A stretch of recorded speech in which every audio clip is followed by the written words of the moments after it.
So guys, आज से मैं इस चैनल पर शॉर्ट डोमेन सीरीज को स्टार्ट करने जा रहा हूँ, जिसमें 10 लेजेंडरी सोर्ड्स और एक लड़के लू यांग की कहानी दिखाई गई है, जो फेंग फैमिली का एक राजकुमार था। पर उसकी मां के मरने के बाद उसे अपने ही परिवार में एक नौकर बना दिया गया, लेकिन वहाँ ट्रेनिंग करेगा और उन लोगों से बदला लेगा जिन्होंने उसकी मॉम के साथ बुरा बर्ताव किया था। उम्मीद करता हूँ कि आपको ये सीरीज बहुत पसंद आएगी। इस सीरीज के डेली एपिसोड आएंगे, इसीलिए आप इस चैनल को सब्सक्राइब कर लेना। इस कहानी की शुरुआत में हमें एक नरेशन वॉइस बताती है कि सॉर्ड डोमेन की धरती में सॉर्ड एनर्जी पूरी दुनिया में फैली हुई है, जिस वजह से इस जगह को सॉर्ड्समैन की जन्नत भी कहा जाता है। इस कॉन्टिनेंट में 7 सॉर्ड रियल में है, जिनके नाम sword mind, sword body, sword soul, sword palace, sword wheel, sword art और सॉर्ड डोमेन है। मार्शल आर्टिस्ट जो सॉर्ड आर्ट की प्रैक्टिस करते हैं, वो सॉर्ड रियल्म के सभी 7 रियल्म को पार करके इमोर्टल बन सकते हैं। इस सॉर्ड डोमेन की दुनिया में 10 लेजेंडरी सॉर्ड मौजूद है, जिनके नाम Rainbow, Tao Shen, Ice frost,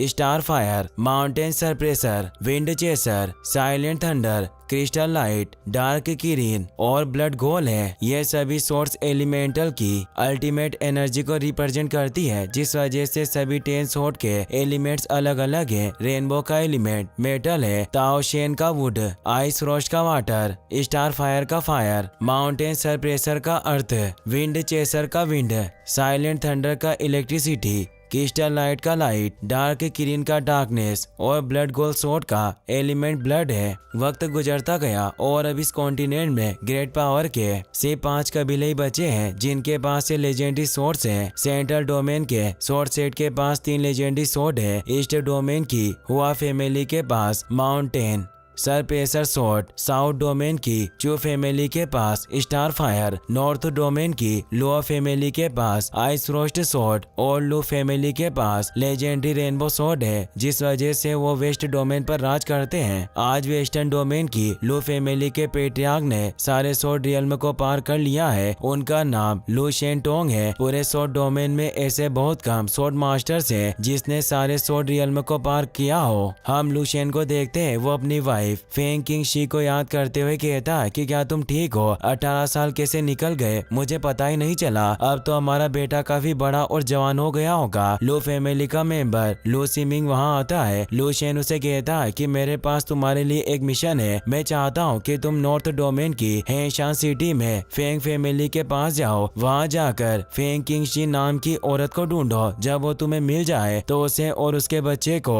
हमारी ज्वांतियान सिटी में लेकर आओ। ये सुनकर सिमिंग किसी सोच में पड़ जाता है। लू शेन उसे कहता है कि तुम्हें जहाँ सोचने की जरूरत नहीं है। फेंग किंग शी मेरी वाइफ है और उसका बेटा मेरा खून है, इसीलिए उन दोनों को सुरक्षित यहाँ वापस लेकर आओ, भले ही इसमें तुम्हारी जान क्यों न चली जाए। लू शेन सिमिंग को एक जेट पेंडेंट देता है। वो कहता है कि जब तुम उसे ये पेंडेंट दिखाओगे तभी वो तुम्हारे ऊपर भरोसा करेगी। फिर हम हेशान सिटी में लू यांग को देखते हैं, जो फेंग किंग शी और लू शेन का बेटा होता है। वो वहाँ झाड़ू लगा रहा था। वहाँ एक मास्टर कुछ स्टूडेंट्स को सॉर्ड्स के बारे में बता रहा था। उन्हें देखकर लू यांग को अपने बचपन की याद आती है। वो खेलने के लिए कुछ लोगों के पास जाता है, पर वो उसकी तरफ देखते भी नहीं, जिससे लू यांग उदास हो जाता है और रोने लगता है। वो अपनी मॉम किंग शी के पास जाता है। वो पूछता है कि मेरा सरनेम फेंग की जगह लू क्यों है। ये कहते ही लू यांग बेहोश हो जाता है। किंग शी उसे रूम में लेकर जाती है। डॉक्टर ने उसका इलाज किया, पर फिर भी उसे होश नहीं आता। किंग शी से दुखी हुई रोने लगती है। किंग शी के डैड फेंग सी युआन कहते हैं कि तुम फिक्र मत करो, लू यांग को ठीक करने के लिए मैं डेविल मिस्ट फॉरेस्ट में जाकर इसके लिए मेडिसिन ढूंढ कर लाऊंगा। किंग शी कहती है कि आप फेंग फैमिली के लीडर है, अगर आप इस तरह चले गए तो हमारी फैमिली का क्या होगा। सी युआन कहते हैं कि मुझे अपने पोते से ज्यादा लीडर की पोजीशन प्यारी नहीं है। मैं अपने पोते को बचाने की पूरी कोशिश करूंगा। किंग शी उन्हें रोकने की कोशिश करती है, पर वो उसकी बात नहीं सुनते और वहाँ से चले जाते हैं। सी युआन समर सीजन में मेडिसिन ढूंढने के लिए गए थे। उनके जाने के बाद ऑटम और विंटर सीजन निकल जाता है, मगर वापस लौटकर नहीं आते। लू यांग अभी भी बेहोश था। विंटर में एक दिन किंग शी को चक्कर आने लगते हैं और उनकी डेथ हो जाती है। कुछ दिनों के बाद लू यांग को होश आता है। उसके पास फेंग किंग लियो आते हैं, जो उसे होश में देखकर बहुत खुश होते हैं। वो उसके अंकल थे। लू यांग उनसे अपनी मॉम के बारे में पूछता है। वो उसे हक करके किंग शी की डेथ के बारे बारे में बताते हैं। लू यांग दौड़कर अपनी मोम के मेमोरियल के पास जाता है। वो उस मेमोरियल को देखकर जोर जोर से रोने लगता है। सी युआन अभी तक वापस नहीं आए थे। इसका फायदा उठाकर फेंग किंग होंग ने फेंग फैमिली के पेट्रियार्क की पोजीशन को हड़प लिया था। किंग होंग किंग शी के मेमोरियल को वहां से नीचे फेंक देता है और वो लू यांग को मारने लगता है, लेकिन किंग लियू उसके सामने आकर उसे बचा लेते हैं और किंग होंग से कहते हैं कि तुम जो कहोगे मैं वो करूंगा, बस इसे जिंदा छोड़ दो। किंग होंग लू यांग को नौकर बना देता है और अपने बेटे के घोड़े को संभालने का काम दे देता है। फिर हम परजेंट में फेंग फैमिली के हॉल का सीन देखते हैं, जहाँ एक मास्टर अपने स्टूडेंट से कहता है कि यह पूरा यूनिवर्स सोर्ड एनर्जी से घिरा हुआ है। जो लोग सोर्ड की सोल को समझ जाते हैं वही सोर्ड की असली ताकत का पता लगा सकते हैं। हमें तब तक अपनी बॉडी में सोर्ड की एनर्जी को एब्जॉर्ब करना है जब तक हमारी पूरी बॉडी सोर्ड की तरह डिस्ट्रक्टिव पावर से नहीं बढ़ जाती, तब तक हम सोर्ड बॉडी रियल्म तक पहुंचने के लायक नहीं बन सकते। अगर तुम 18 साल की उम्र से पहले सोर्ड बॉडी रियल में पहुंच जाते हो तो तुम्हें इस ग्राउंड में आकर प्रैक्टिस करने की कोई जरूरत नहीं है, क्योंकि उसके बाद तुम्हें फैमिली की मार्शल आर्ट्स टेक्निक दी जाएगी। उसके बाद से तुम्हें मार्शल आर्ट्स के अलावा किसी दूसरी चीज की ट्रेनिंग करने की जरूरत नहीं है। तुम सिर्फ मार्शल आर्ट्स की हार्ड ट्रेनिंग करके अगले सोर्ड रियल में पहुंच सकते हो। इससे सारे स्टूडेंट्स खुश होते हैं। एक स्टूडेंट नेक्स्ट रियल के बारे में पूछता है। मास्टर बताता है कि थर्ड सोर्ड रियल का नाम सोर्ड सोल रियल है। अगर तुम उस रियल में पहुंच जाते हो तो तुम सोर्ड की सोल को जगाने के लायक बन जाते हो। उसकी मदद से तुम दुश्मन के सोर्ड सोल अटैक से बच सकते हो। इससे सारे स्टूडेंट्स खुश होते हैं। मास्टर कहता है कि मैं अभी तक इस रियल में नहीं पहुंचा हूँ, लेकिन हमारी फेंग फैमिली के सभी एल्डर्स ने सोर्ड सोल रियल में महारत हासिल कर ली है। अब तुम हमारी फेंग फैमिली का फ्यूचर हो और मुझे पूरा भरोसा है कि एक दिन तुम सब भी सोर्ड सोल रियल में जरूर पहुंचोगे। ये सब बातें लू यांग भी सुन रहा था। उसे कुछ वक्त पहले की बात याद आती है जब वो अपनी शॉट प्रैक्टिस कर रहा था। किंग लियू कहता है कि जो व्यक्ति तेजी से आगे बढ़ता है उस पर बहुत अटैक होते हैं, इसलिए फेंग फैमिली में किसी को पता मत चलने देना कि तुम शॉर्ट बॉडी रियल्म में पहुंच गए हो, वरना तुम्हारी जान खतरे में पड़ सकती है। दरअसल फेंग फैमिली में किंग कियू और उनकी बेटी फेंग ली जियान को छोड़कर किसी को पता नहीं था कि लू यांग शॉट प्रैक्टिस करता है, क्योंकि किंग होंग ने उसे नौकर बना रखा था और वो नहीं चाहता था कि लू यांग एक शॉट मास्टर बने, क्योंकि उसे डर लगता है कि अगर आगे जाकर लू यांग एक अच्छा शॉट मास्टर बन गया तो अपनी मोम की बेइज्जती का बदला लेगा और किंग होंग को मार देगा। ये सब बातें याद करके लू यांग कहता है कि जिस तेजी से मेरी शॉट प्रैक्टिस चल रही है मुझे सोल शॉट रियल में पहुंचने में ज्यादा वक्त नहीं लगेगा। इसके बाद मेरे इतने सालों की मेहनत सफल हो जाएगी। फिर हम किंग होंग के दूसरे बेटे को देखते हैं। उसका नाम फेंग ली चू था। कुछ स्टूडेंट्स उसकी तारीफ कर रहे थे क्योंकि वो शॉर्ट बॉडी रियल में पहुंच गया था। वो कहते हैं कि सेकंड यंग मास्टर अभी सिर्फ 17 साल के हैं और उन्होंने अभी ही शॉर्ट बॉडी रियल में महारत हासिल कर ली है। अपनी तारीफ सुनकर लीचू बहुत खुश होता है। ये सब बातें सुनकर लू यांग सोचता है कि रोज सुबह एक टीचर लीचू को ट्रेनिंग देता है और दोपहर को किंग होंग उसे शॉट के बारे में सिखाता है। इसके अलावा उसे रात में हाई क्वालिटी का टॉनिक पीने के लिए दिया जाता है। वो 17 की उम्र में सिर्फ शॉर्ट बॉडी रियल में महारत हासिल कर पाया, फिर भी ये बेवकूफ उसकी इतनी तारीफ कर रहे हैं। अगर मुझे ये सब चीजें मिल जाती है तो मैं बहुत आगे निकल गया होता।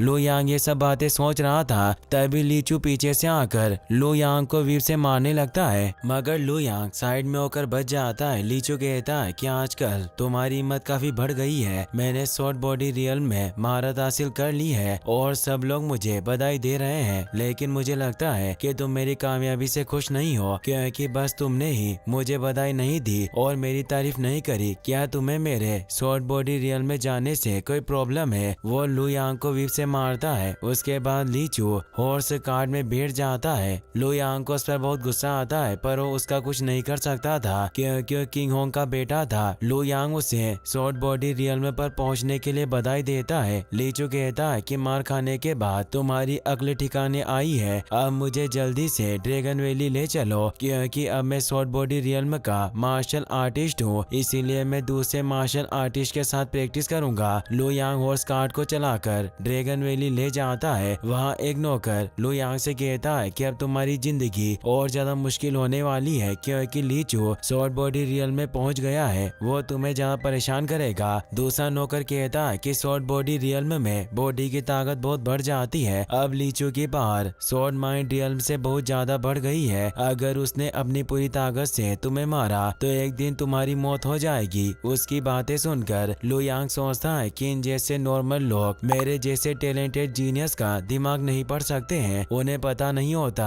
कि हम अपनी किस्मत के बारे में नहीं सोचते हैं। इन लोगों को सिर्फ दूसरों का मजाक उड़ाना आता है क्योंकि इन्हें मेरी असलियत नहीं पता है। लेकिन अगर इन्हें मेरे बारे में पता चल गया तो ये मेरे सामने खड़े भी नहीं रह पाएंगे। लीचू अपनी बहन के पास जाता है, उसका नाम फेंग लीजू था। वो उसे बताता है कि मैंने शॉर्ट बॉडी रियल्म में महारत हासिल कर ली है। लीजू कहती है कि यह बहुत अच्छी बात है, तुमने हमारे पिता का नाम रोशन कर दिया। लीचू फेंग ली जियान से कहता है कि अब मैं भी शॉर्ट बॉडी रियल में पहुंच गया हूँ, तो तुम मुझे इस तरह क्यों देख रही हो जैसे मैं कोई कमजोर हूँ। ली जियान कहती है कि तुम फेंग फैमिली के सेकंड यंग मास्टर हो, मैं तुम्हें कमजोर कैसे समझ सकती हूँ। इसके अलावा तुम 17 साल की उम्र में शॉर्ट बॉडी रियल में पहुंच गए, ये काफी अच्छी बात है। लेकिन लीचू को लग रहा था कि वो उसे ताना मार रही है। वो कहता है कि तुमने मुझसे सिर्फ 1 महीने पहले शॉर्ट बॉडी रियल में महारत हासिल की है, तो इतना घमंड करने की जरूरत नहीं है। ली जियान कहती है कि क्या तुम भूल गए कि मैं तुमसे 1 साल छोटी हूँ। इस हिसाब से मैंने तुमसे 1 साल और 1 महीने पहले शॉर्ट बॉडी रियल्म में महारत हासिल कर ली। लीचू कहता है कि इससे कोई फर्क नहीं पड़ता, मार्शल आर्टिस्ट के लिए उनकी उम्र नहीं उनकी ताकत मायने रखती है। और अगर तुम्हें इतना ही अपनी पावर पर भरोसा है तो मुझसे फाइट करके देख लो।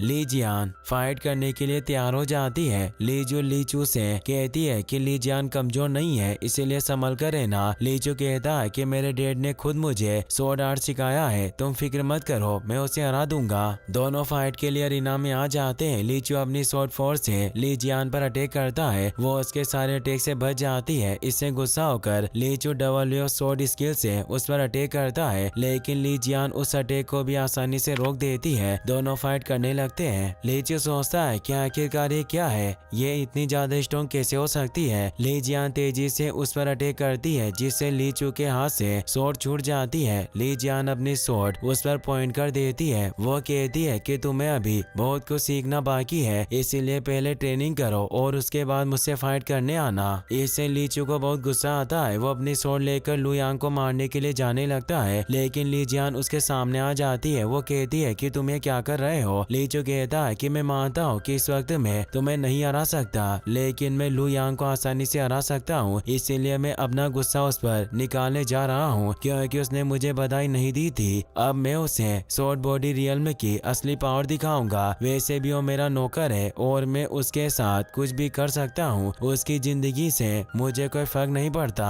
इससे ली जियान को बहुत गुस्सा आता है। वो लीजू से कहती है कि तुम अपने भाई को रोक क्यों नहीं रही हो, वो उसे जान से मार देगा। लीजू कहती है कि लू यांग मेरे थर्ड ब्रदर का नौकर है, वो जो चाहे उसके साथ कर सकता है, मैं उसे नहीं रोक सकती। वो लीचू से कहती है कि तुम जो चाहे वो लू यांग के साथ कर सकते हो, लेकिन सिर्फ उसे जान से मत मारना वरना मुसीबत में पड़ सकते हैं। लीचू कहता है कि तुम फिक्र मत करो, मैं उसे जान से नहीं मारूंगा, ज्यादा से ज्यादा मैं उसे अपंग बना दूंगा। लीचू उसे मारने के लिए जाने लगता है तो ली जियान लू यांग को वहाँ से भागने के लिए कहती है, लेकिन वहाँ से नहीं जाता। वो सोचता है कि मैं अपनी इस ताकत के साथ फेंग फैमिली का सामना नहीं कर सकता हूँ। अगर मैं यहाँ से भाग भी गया तो ये लोग मुझे ढूंढकर बहुत मारेंगे। वैसे भी मैं पहले से शॉर्ट बॉडी रियल्म में हूँ, मैं इस बेवकूफ के कुछ हमलों को सहन कर लेता हूँ, इसके अटैक से मुझे ज्यादा फर्क नहीं पड़ेगा। लीचू लू यांग को लात मारकर दूर गिरा देता है। यह देखकर दूसरे नौकर हंसने लगते हैं। लीचू ली जियान से कहता है कि ध्यान से इसकी तरफ देखो, तुमने मुझे कमजोर समझा, अब मैं इसे मारकर इस बात का बदला लूंगा। वो अपनी स्वॉर्ड एक्टिवेट करके लू यांग पर अटैक करता है, लेकिन वो लेटे लेटे ही उसके सारे अटैक से बच जाता है। इससे लीचू को बहुत गुस्सा आता है। वो कहता है कि तुम मेरे अटैक से बचने की कोशिश कर रहे हो, अब मैं तुम्हें जिंदा नहीं छोड़ूंगा। वो फिर से उस पर अटैक करता है, मगर वो इस बार भी उसके अटैक से बच जाता है। लीचू कहता है कि मुझे आज पता चला है कि तुम्हारी बॉडी काफी फ्लेक्सिबल है, इसका मतलब तुम किसी को बताए बिना सीक्रेटली मार्शल आर्ट्स की ट्रेनिंग करते हो। क्या तुम हमारे साथ गद्दारी करने की कोशिश कर रहे हो या मुझे मारने के लिए ये सब सीख रहे हो। लू यांग इसका कोई जवाब नहीं देता। लीचू कहता है कि तुम एक नौकर हो जिसका कोई बाप नहीं है, क्या तुम्हें सच में लगता है कि तुम फेंग फैमिली से बदला ले सकते हो। यह सुनकर लू यांग को बहुत गुस्सा आता है। उसे अपने बचपन की याद आती है जिसमें सब लोग उसे परेशान कर रहे थे और उसे पीट रहे थे। ये सब याद करके लुयांग को बहुत ज्यादा गुस्सा आता है। इसी के साथ ये एपिसोड यहीं पर खत्म हो जाता है। गाइस, अगर आपको वीडियो पसंद आया हो तो इस वीडियो को लाइक करने के साथ साथ चैनल को सब्सक्राइब जरूर कर लेना। मिलते हैं नेक्स्ट वीडियो में। Thanks for watching.